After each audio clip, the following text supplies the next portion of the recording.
Hey y'all, Chris with a K here to give you my review on Robert Eggers' Nosferatu.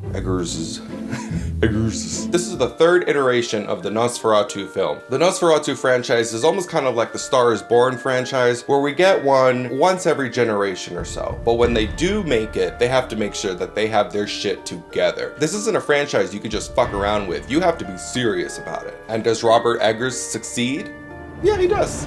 The story centers around three orphans who have recently lost their parents in a fire and go to stay with their very suspicious Count Orlok. Oh wait, that's the wrong count. The film fulfills its promise of being a very dark, atmospheric, and gothic horror film that really does its best to try and make you feel the evil of Count Orlok. Robert Eggers really just kind of took his own stamp on it, and I think he did a really amazing job. I saw notes of all of his other films in the past really seeping into this one, and you'll spot them. If you're familiar with his work, you'll see the specific shots. You know, oh, there's Northman, oh, there's The Witch, you know, yeah, you'll see them. Robert Eggers follows the golden rule of horror. Never show too much of your monster.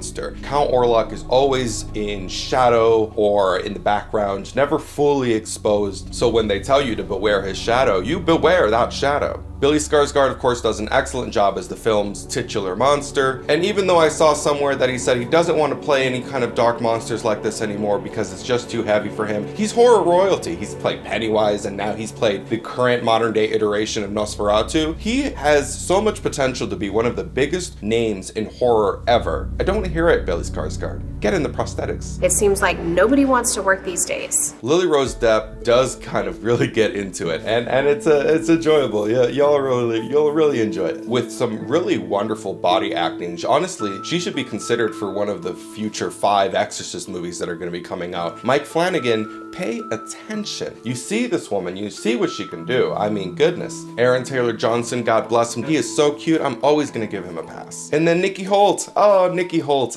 You know, I always like Nikki Holt. Willem Dafoe. Oh my God. It's almost kind of like a non-point because Willem Dafoe is absolutely incredible in everything he does. But the most captivating characters, I think, in this film for me were Willem Dafoe and Bill Skarsgård. Those were the two most engaging characters that I was always perked up with whenever they were on the screen. And Willem Dafoe actually had a run at playing Nosferatu himself. We'll get to that later. The highlights of the film are the production design and the costuming, and the general atmospheric tone of the film. The cinematography, incredible. If it doesn't get an Oscar nod for cinematography, like, there's just no respect at the Oscars. There's just none. And if you really enjoyed this one and you have not seen any of the other Nosferatu films, you really should. I would definitely check out Werner Herzog's version. It still kind of is the quintessential telling of Nosferatu, much like Francis Ford Coppola's Dracula is the quintessential telling of Dracula. If you do happen to watch the original silent film as well, you should definitely pair it with Shadow of a Vampire, which stars Willem Dafoe as Nosferatu, and it's kind of the story of behind the scenes making of the original Nosferatu with Willem Dafoe as like the diva on set. Definitely a great pairing to watch together. I'll be coming out with a video in the future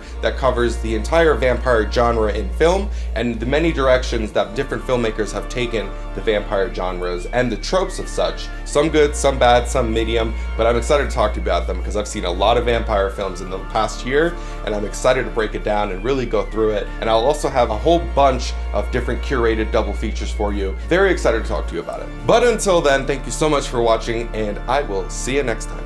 Bye.